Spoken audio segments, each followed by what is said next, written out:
저는 박근혜 대통령과 그 측근 최순실로 인해 민주주의가 주목되어 기쁩니다. 하지만 또 한편으로는 박근혜 대통령의 하야만이 민주주의의 실현이라 이야기하는 것이 슬픕니다. 박근혜 정부는 세월호 사건, 위안부 문제, 국정교과서, 사드 배치, 청년 실업, 노동자 탄압 등으로 국민들을 돈과 기업의 노예로 만들고 불행에 빠뜨렸습니다. 그리고 박근혜 대통령은 자신의 배후 세력인 최순실과 기득권의 이익을 위해 국민을 이용하고 국민의 삶을 황폐하게 만들었습니다. 박근혜 대통령은 국민과의 소통은 단절한 채 자신과 기득권을 위한 정치를 해왔습니다. 그에 분노한 국민들이 박근혜 하야를 외치는 지금 저는 궁금한 점이 있습니다. 첫째, 저에게는 가부장적이고 폭력적인 아버지가 있습니다. 그리고 절대 명령적인 어머니가 있습니다. 저희 가족은 함께 시간을 보낼 마음의 여유가 없습니다. 둘째, 제가 다닌 초, 중, 고등학교에는 반 학생 전체의 의견을 묻지 않고 친한 친구의 의견만 듣는 반장들이 있었습니다. 반장의 뒤에서 자신들의 입맛대로 학급의 일을 결정하는 반장의 친구들이 있었습니다.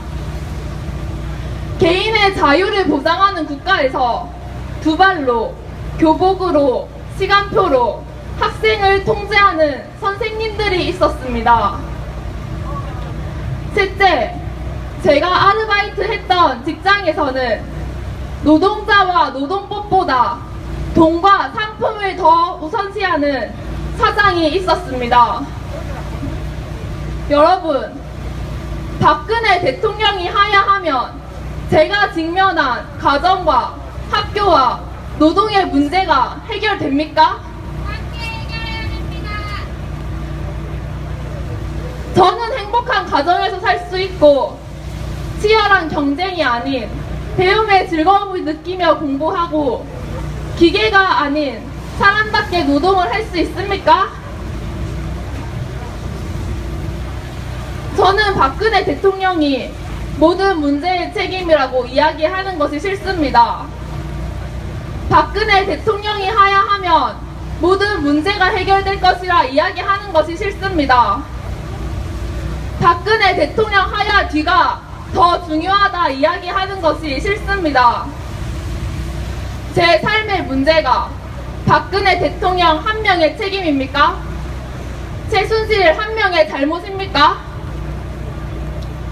저에게 직접적으로 영향력을 미친 것은 박근혜, 최순실과 같은 모습을 하고 있는 부모님, 반장, 친구들, 선생님, 회사 사장, 그리고 매일 마주하는 사람들이었습니다. 그들은 박근혜, 최순실이 시키지도 않았는데 사람답게 행동할 수 있었는데도 그러지 않았습니다. 내 안에 박근혜를 발견하고 내 옆에 최순실에 분노했으면 좋겠습니다. 사람을 돈이나 자신의 소유물로 보지 않고 사람을 돈과 이익으로 환산하지 않고 독립적으로 보는 세상이 되면 좋겠습니다. 어쩔 수 없는 경쟁 속에서 남을 밟고 올라서야만 내가 살아남을 수 있는 것이 아니라고, 우리는 함께 살아가는 존재라고, 사람답게 살 세상을 함께 만들어 가자고 이야기하는 사람들이 많아졌으면 좋겠습니다. 감사합니다.